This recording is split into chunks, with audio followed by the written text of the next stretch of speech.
Promote a culture of inclusion, supercharge your communication, and unleash the full potential of your teams and leaders with the Inclusive Handbook collection from the Diversity Movement.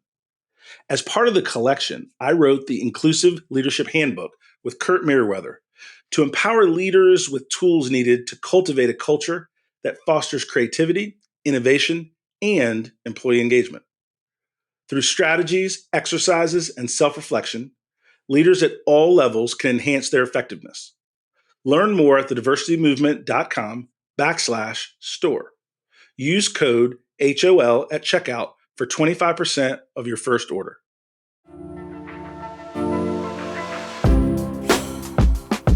Welcome to High Octane Leadership with Donald Thompson.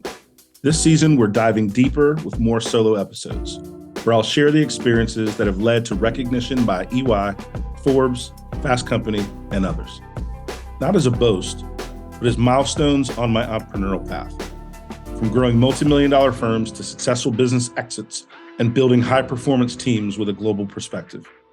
I'll reveal the insights and strategies from my journey and share them with you so that we can win together. Alongside these solo episodes, we'll have industry visionaries and thought leaders, and we'll explore effective leadership. Ready to empower your leadership journey with real success stories? Let's embark on this transformational journey together.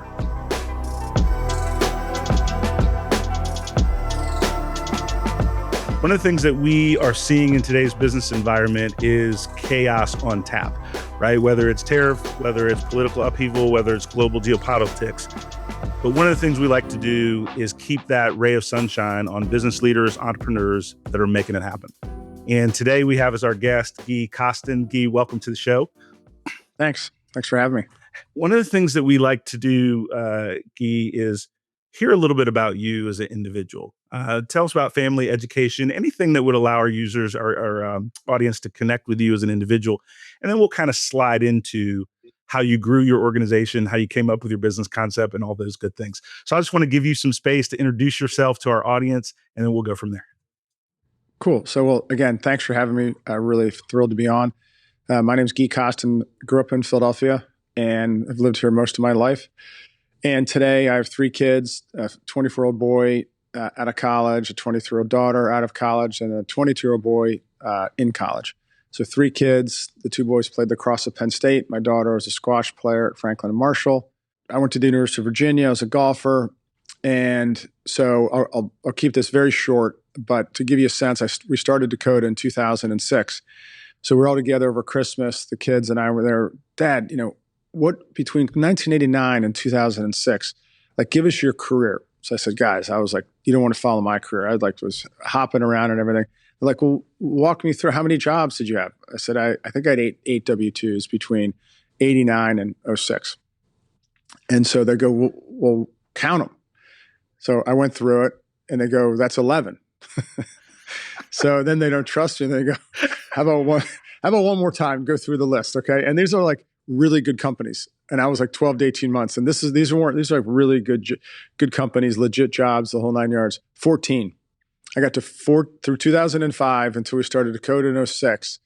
I had 14. So, and then the whole ambition of Dakota, of course, as you can imagine, was could we create a business that had revenue and success where we could hire people, slot them in right after college, and allow them to build a career here and stay forever. And so that's really been one of the biggest ambitions of the company. And then after we got 5 years in, and I'll stop in one sec, just after we got 5 years in 2011, I realized that it's kind of lonely just focusing on yourself all the time. And since we got out of the ground, I just reflected and said, look, from here on out, my mission is to help other people get what they want out of life.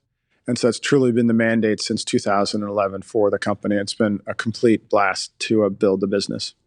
That is fantastic, right? I mean, sports family, kids moving and shaking in different things. And what do you think the genesis of that kind of epiphany was, right? Of where you started to take, I understand the statement that you made, but what are some of the things that you started to understand, realize that made you be a little bit more other-centered at that moment?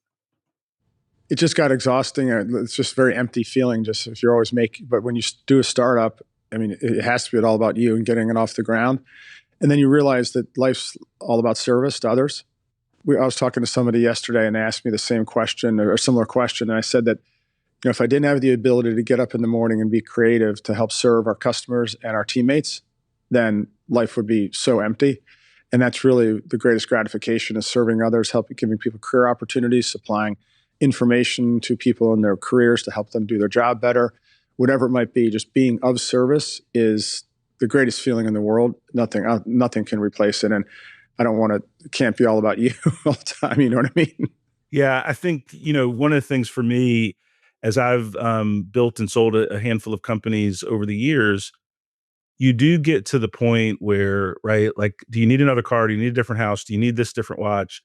And what's your give back of talent and treasure?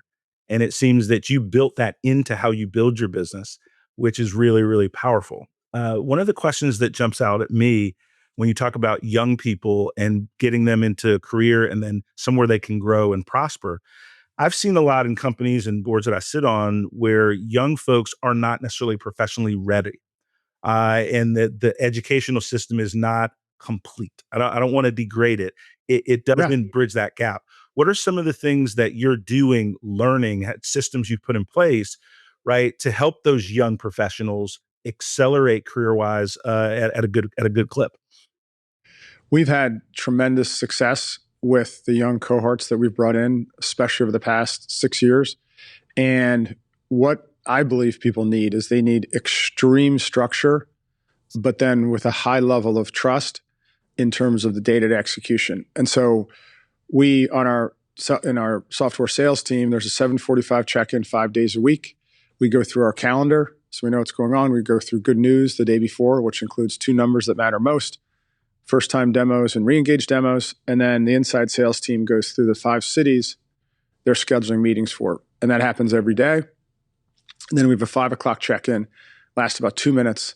And what we're doing in the 2 minutes is just talk about the results from the day and the good news.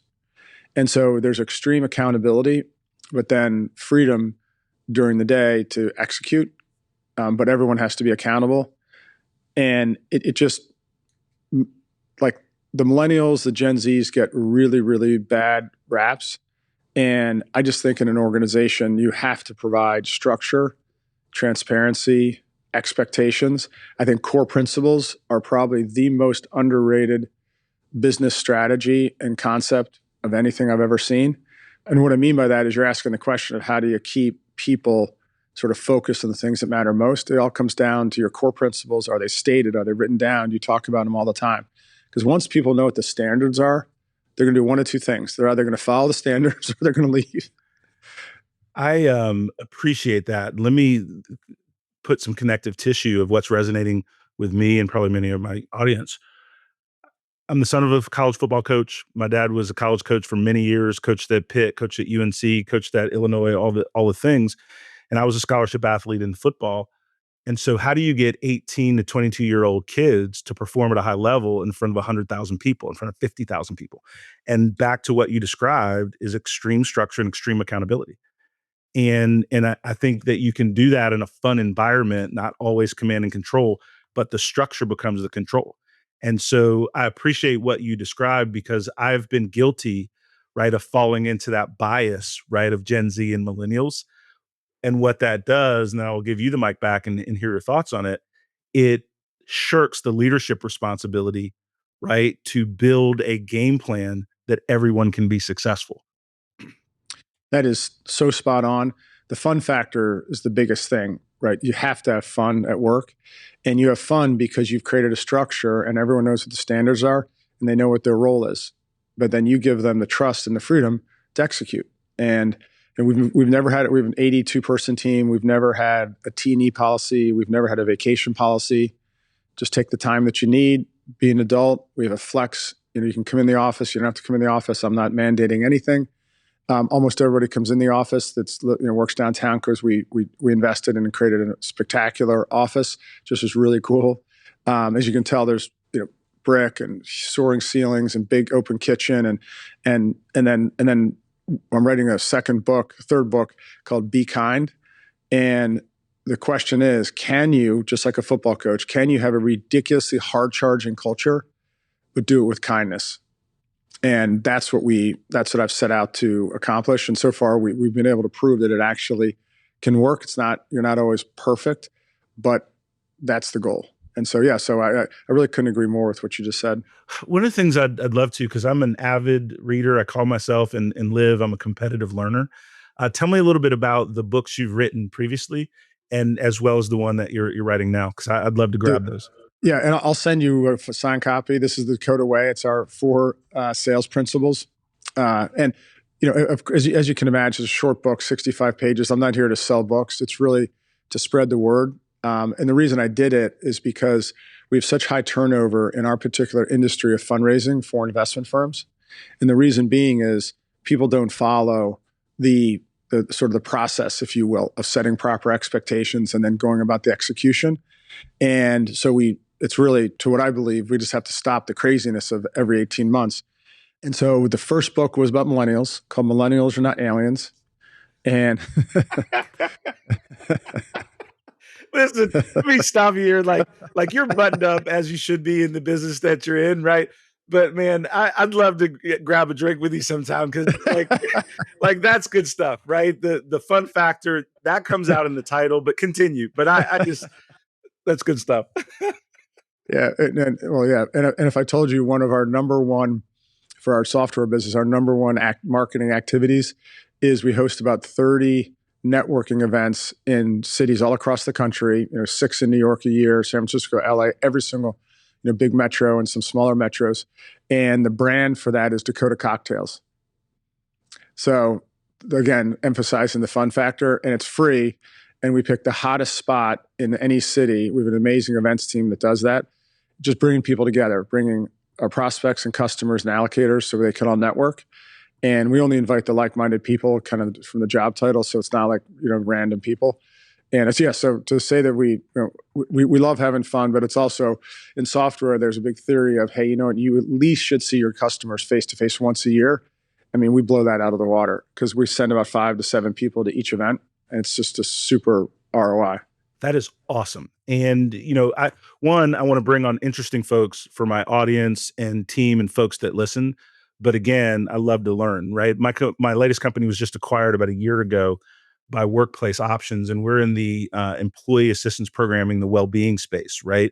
And so culture building, right? Addressing workplace concerns.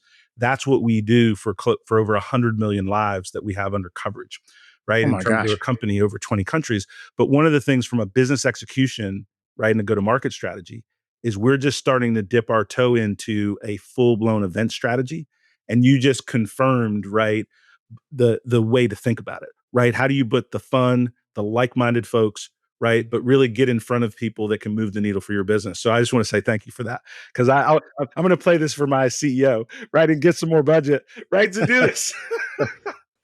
And yeah, and like I said, I don't know if we were ever acquired by a big company, whether they would cut this or not, but it's kind of, as I said, it's like dog genius. You know what I mean? It's like you just fell into it because we started doing it and people started showing up and realized the customers were selling the prospects, and everyone loved networking. Everyone loved going to the hot venue. Everyone loved it, being free. And there's no presentations. There's no any of that. It's just showing up, saying hello. And I can't make every one of them, but I try to make as many as I can.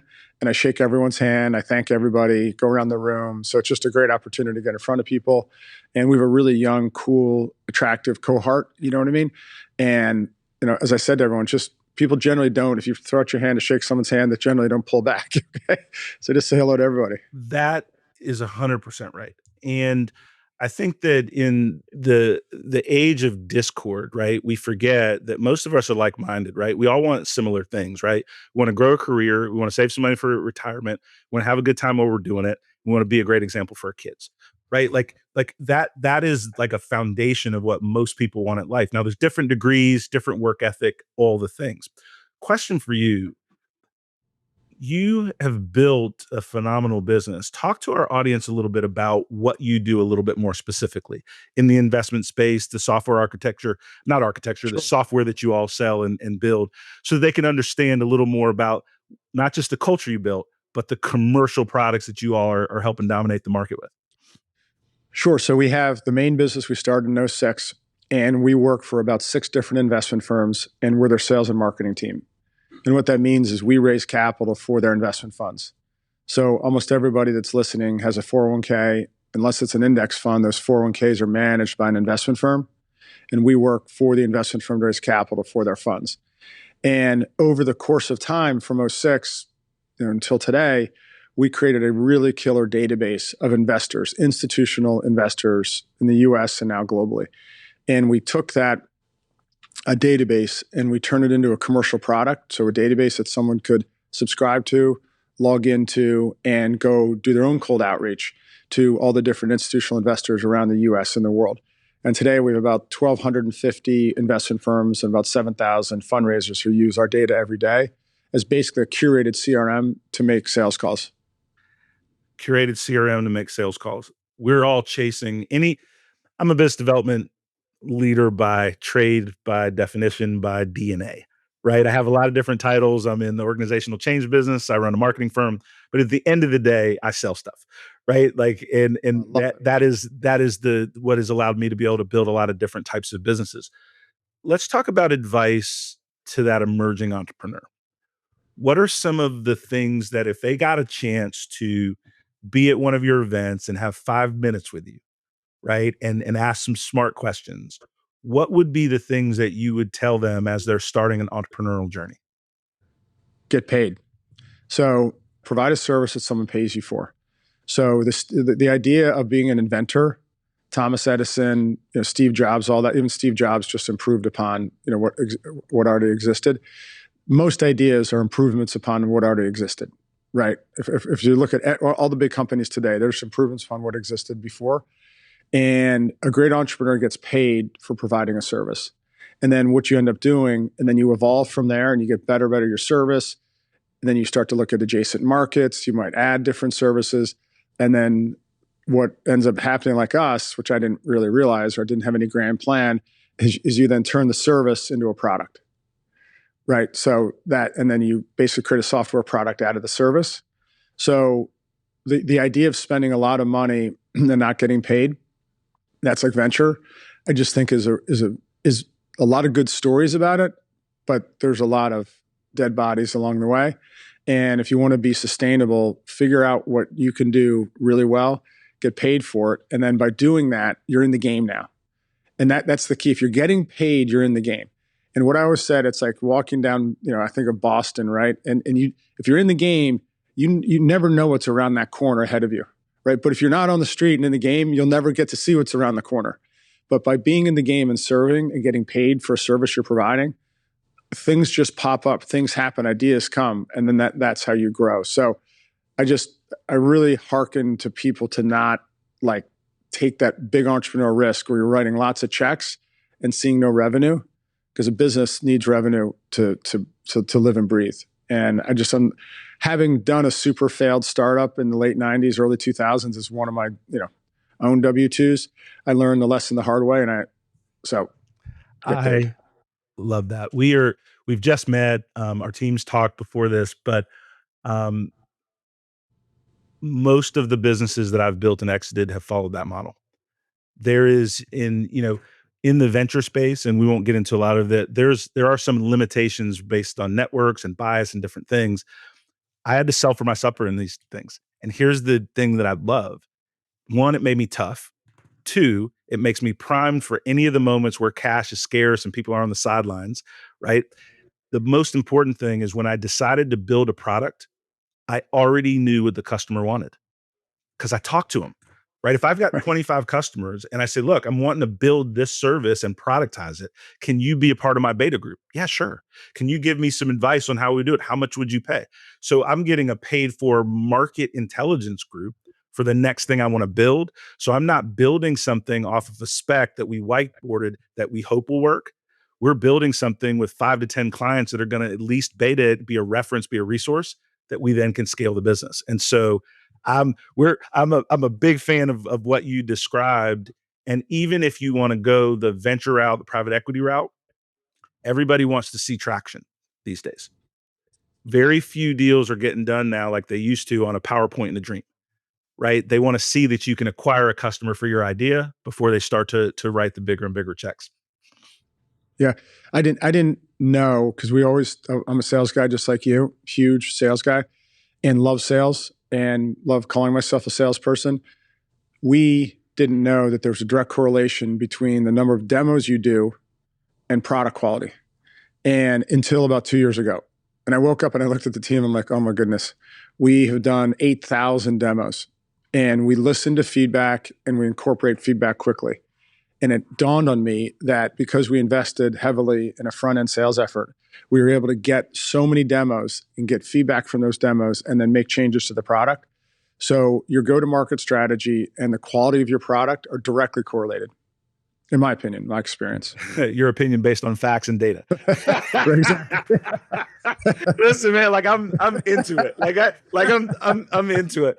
So, all right. So that's some advice for entrepreneurs. You seem to be a high octane learner like I am. What are some of the things that you read? So what are some of the things that give you inspiration, right? As you continue to learn and watch markets and people evolve. I mean, I'm a voracious reader on the Kindle. So always looking at the top 100 business books, always just top 10.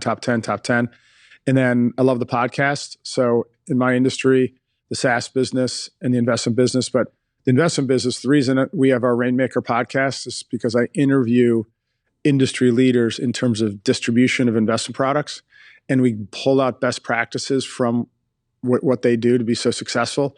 It's the only medium that does that. And so, but in software, my goodness, you have 250 people that can give you advice on distribution, product market fit, all of that.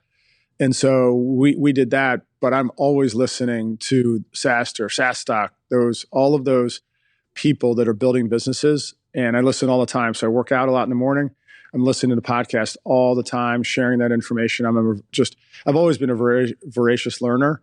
And it's never been more important now, especially like around AI. I mean, I listened to a podcast this morning. It was so world-class talking about that AI is simply not going to replace sales. It simply just can't. And they also made a great case. He's like, well, I'm not even quite sure the time saving. Here's the case on AI. AI can record this call, summarize it, and send it into our Salesforce, right? If we were doing like a product kind of pitch, what have you. So the guy makes the case on the call, and he's a real distribution. Actually goes, but I found in the math, that's not going to increase the production of a salesperson. They're not going to increase the number of revenue, the revenue number, right? Because they're going to take that half an hour they saved and they're going to do something else. They're not going to take that half an hour and generate more revenue. He goes, that's the data that I've seen. So I guess any salespeople that are listening, you're in a great spot because it's always going to be. And we've even seen these SDRs or BDRs that are AI agents. Everyone sees through them, and they're really not working. I don't think those startups are working very well.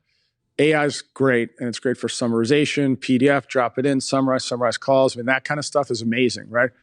But the actual physical activity of making a sales call, they said on the call today, and I sent this to the team, and we saw this after COVID, 3x difference in in-person meeting to a close versus Zoom.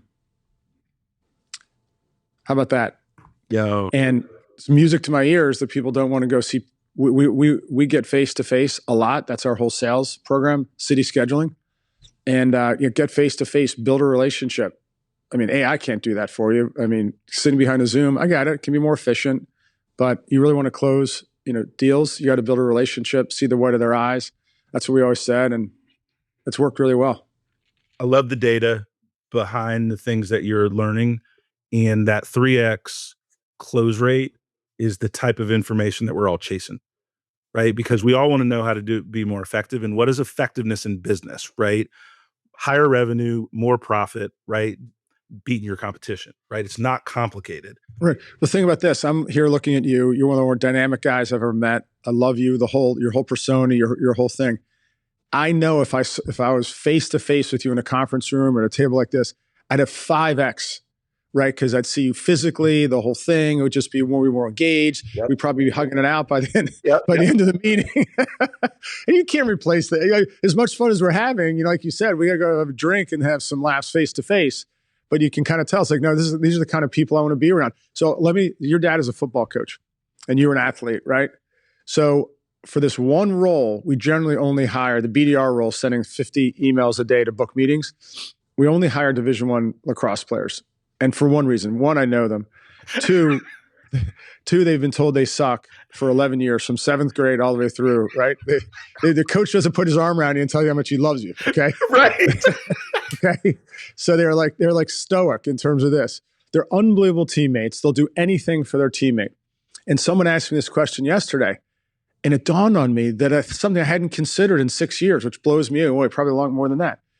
If the theory is you're the average of the 5 people you hang out with, okay? And there's also a Harvard study, there's a cellular exchange for the people that you hang out with the most. That's why people finish each other's sentences. They kind of act alike because there's this cellular connection. I said, oh my goodness. I have 2 boys who are Division I lacrosse players. I've got all these amazing guys and kids and the whole thing. That means that they're hanging out with super, super high performing, dedicated, disciplined athletes. And they have to be good people, otherwise coach wouldn't have them on the team. So they're super high quality people. So they've literally been exposed to their friend group of the highest quality people, hardworking, 6 a.m. lifts, discipline around food, competitive on the field. You know what I mean? I was like, wow, I wish I had thought of this before. So it's just another characteristic when you think about evaluating who you want on your team and really helping them and the whole thing. So I found that little epiphany fascinating. I am, we're this 30 minutes has gone by like a millisecond, and I got a page full of notes, even though I know it's going to be recorded and all that. I'm writing down these nuggets. Let me give you the last word. Share anything you'd like. How can people get in touch with you, your company, different things, or the last nugget you'd like to leave for our audience, whatever you choose. But man, I can't wait to get your book, Be Kind. Can't wait to read the other one around the millennials. And I just love the way that you are clear, concise, and let me give you this compliment in the sincerest form that I can. What I do for executives when I'm coaching and doing different things is I'm trying to help executives balance empathy and economics. Let's chase the high bar for revenue, but let's do it in a smooth way where we're helping and growing people. And that's a big challenge for a lot of high octane leaders to just manage both. And you seem to have nailed it. And that is really, really cool. But I want to give you the last word before we kind of sign off, that you'd like to share with the audience on leadership growth, however you'd like. No, you've really moved me today. I mean, your energy and your persona. So I just want to say thank you. I appreciate it. And the fact that you're coaching like that is a game changer. I'm in the middle of writing Be Kind, this book right here. And so when we were going through chapter 5 today on conflict and how you do this, and it's a journey, if I describe, of leadership for me, because it wasn't always the case. You know what I mean? I was crazy at certain times, and because you're just crazy, right? And then, but you realize at the end of the day, and I'll leave you, everyone listening, and leave you with this thought: every business should have one goal, and after serving their customers, the goal should be to keep their best employees, and to keep people leave companies because of their bosses, right? And then, but the leaders have to know that you're playing with fire. So every word that comes out of your mouth matters, and how you treat people matters. And that's the words that you use. And there's a million different ways to handle difficult decisions, or even when you call somebody, which I did on Friday, which is great, called Drew. Hey, Drew, what's up? Can you run me a quick report? He goes, Gee, I'm on the golf course. I'm like, oh, I'm sorry. Hey, you know what? Let's just catch up on Monday. It's not that urgent. Hit him well. Love you. Hang up. Do you know how many people would be like, oh, must be nice. You get to go play golf and I'm more, you know what I mean? So and then if you extrapolate that across 1,000 different interactions that you could have, yep.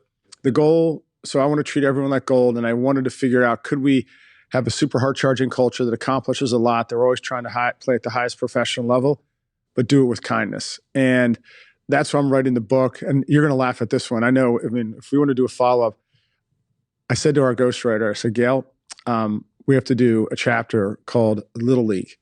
She goes, oh my God, no, we're not doing a chapter on Little League. That can be part of another chapter. I said, Gail, we're doing a chapter on Little League. She goes, what in the world is Little League going to be about?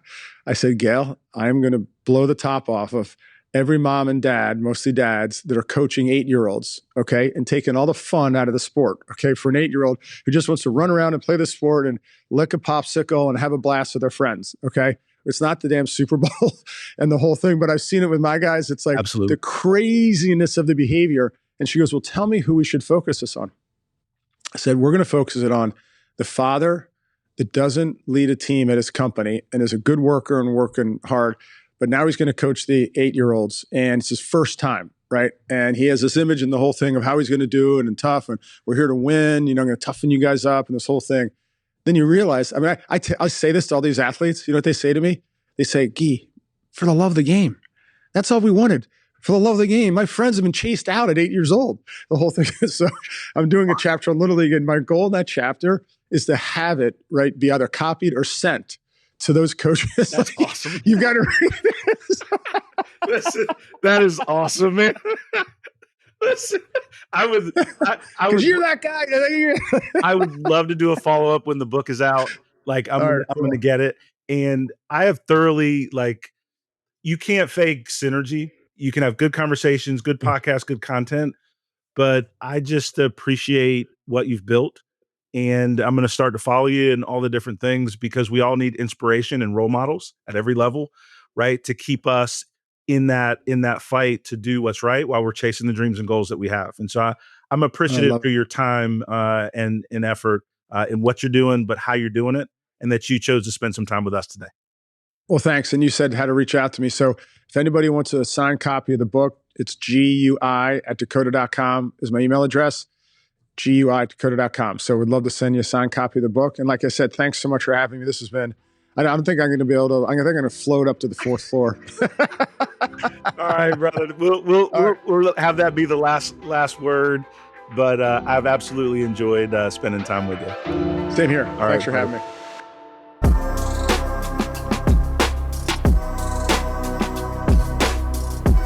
Thank you for joining us on High Octane Leadership with Donald Thompson. Today's episode is a step in our collective journey towards leadership excellence. Remember, every story we share and every insight we gain is a piece in the puzzle of our leadership journey. For more insight and detail, hit the subscribe button so that we can stay connected. For deeper information and more episodes, go to donaldthompson.com. Continue to lead with vision and purpose, and until we meet again, embrace your role as a high-octane leader in the ever-evolving world of business.